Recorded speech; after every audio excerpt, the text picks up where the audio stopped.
भक्तजनों, माताओं, बहनों, सादर जय श्री कृष्ण। हमारे YouTube चैनल में आप सभी का बहुत बहुत स्वागत है। मैं हूं आपके साथ आचार्य धर्मेंद्र शास्त्री। आज हम आपको कार्तिक माह के 34वें अध्याय की कथा सुनाने जा रहे हैं। इस कथा को अंत तक जरूर सुनिएगा और अधिक से अधिक लोगों को शेयर भी करिएगा। कार्तिक का महीना बड़ा ही पुण्यकारी महीना माना जाता है और इस महीने में प्रातःकाल जल्दी स्नान करना तथा भगवान का पूजन करना और कार्तिक माह के निमित्त ब्राह्मण को दक्षिणा दान देना, वस्त्र दान देना, भोजन के निमित्त दान देना या फलाहार के निमित्त दान देना या फिर गौ दान करना या स्वर्ण दान करना, भूमि दान करना या फिर पीपल वृक्ष का, समी वृक्ष का दान करना बड़ा ही कल्याणकारी माना जाता है। तो आप दान पुण्य करके कार्तिक महीने का संपूर्ण पुण्य फल अवश्य प्राप्त करें। अब हम आपको कार्तिक माह के 34वें अध्याय की कथा सुनाने जा रहे हैं। इस कथा को अंत तक जरूर सुनिएगा और अधिक से अधिक लोगों को शेयर भी करिएगा। गुरुर्ब्रह्मा गुरुर्विष्णु गुरुर्देवो महेश्वरा गुरु साक्षात परब्रह्म तस्मै श्री गुरुवे नमः। कृष्णाय वासुदेवाय हरये परमात्मने प्रणतः क्लेशनाशाय गोविंदाय नमो नमः। श्री अखंड मंडलाकारं व्याप्तं येन चराचरं तत्पदं दर्शितं येन तस्मै श्री गुरुवे नमः। जय जय श्री राधा रमण, जय जय नवल किशोर, जय गोपी चित चोर प्रभु, जय जय माखन चोर। मात मेरी श्री राधिका, पिता मेरे घनश्याम, इन दोनों के चरणन में मेरा बारंबार प्रणाम, मेरा बारंबार प्रणाम, मेरा बारंबार प्रणाम। मोहिनी मूरत श्याम की वो मन रही समाय, जो मेहंदी के पात में लाली ही रही समाय। धन यौवन एक दिन उड़ जाएंगे जैसे उड़े कपूर, मन मूर्ख तू राम भज क्यों चाटे जगधूर। राम कृष्ण दो एक है अंतर नहीं निमेश, इनके नयन गंभीर है उनके चपल विशेष। बोलिए श्री वृंदावन बिहारी लाल की जय, गोपाल कृष्ण भगवान की जय, द्वारकाधीश भगवान की जय। सूत जी ने ऋषियों से कहा प्रसंग बखान, 34वें अध्याय पर दया करो भगवान।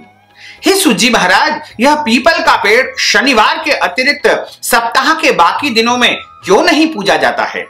सूत जी महाराज ने कहा कि समुद्र का मंथन करने से जो रत्न देवताओं को मिले थे, उनमें से देवताओं ने लक्ष्मी और कौस्तुभ मणि भगवान विष्णु को प्रदान कर दी।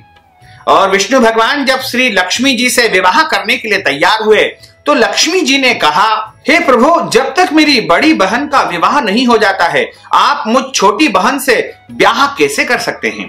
इसलिए आप पहले मेरी बड़ी बहन का ब्याह करवा दीजिए, बाद में मुझसे विवाह कर लीजिएगा, क्योंकि यह प्राचीन नियम है। जब तक बड़ी बहन का विवाह नहीं हो जाता है, तब तक छोटी बहन का कैसे विवाह होगा?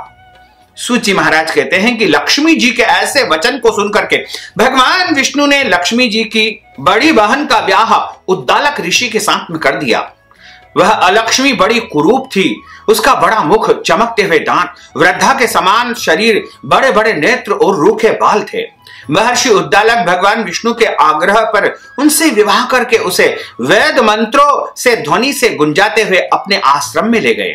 वेद ध्वनि से गुंजित, हवन के पवित्र धुएं से सुगंधित उस ऋषि के मनोहर आश्रम को देख करके वह बहुत दुखी हुई। उसने महर्षि उद्दालक से कहा, इस आश्रम में वेद ध्वनि हो रही है, अतः यह स्थान मेरे रहने योग्य नहीं है, इसलिए तुम मुझे किसी दूसरी जगह ले चलो। उसकी बात को सुनकर के महर्षि उद्दालक ने कहा कि तुम यहाँ पर क्यों नहीं रह सकती और तुम्हारे रहने योग्य दूसरी जगह कौन सी है, यह मुझको बताओ। अलक्ष्मी यानी दरिद्रता ने कहा कि जहां पर वेद ध्वनि होती हो, अतिथियों का सत्कार होता हो, यज्ञ आदि श्रेष्ठ कर्म होते हो, उस स्थान पर मैं कभी भी निवास नहीं करती हूँ।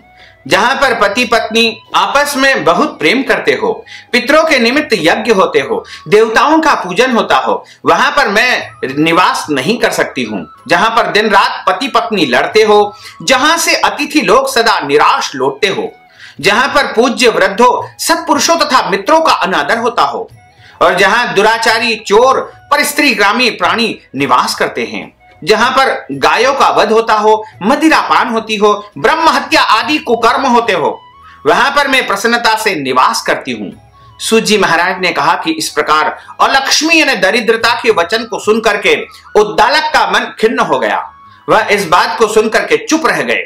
थोड़ी देर चुप रहने के बाद उन्होंने कहा कि अच्छा, तुम्हारे लिए ऐसा ही स्थान खोजूंगा, अतः मैं जब तक तुम्हारे लिए ऐसा स्थान ढूंढ कर न लाऊं, तुम इस पीपल के पेड़ के नीचे चुपचाप बैठी रहो। सूत जी महाराज ने कहा कि महर्षि उद्दालक उसे पीपल के पेड़ के नीचे बिठा करके उसके रहने योग्य जगह ढूंढने के लिए चले गए।